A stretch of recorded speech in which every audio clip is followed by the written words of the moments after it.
हा व्हिडिओ जर सिनियर अथॉरिटीजनी पाहिला, कन्सर्न्ड अथॉरिटीजनी, तर त्यांनी याच्यावर विचार करावा की हे ब्रेस्ट फीडिंग हे करिक्युलममध्ये ॲड करावं.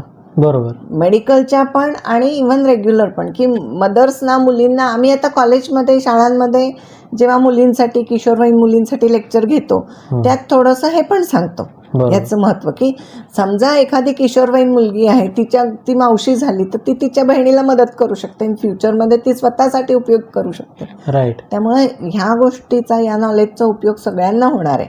आणि जर अख्खा भारत आपल्याला हेल्दी करायचा आहे, तर नथिंग लाईक दॅट ना. राईट.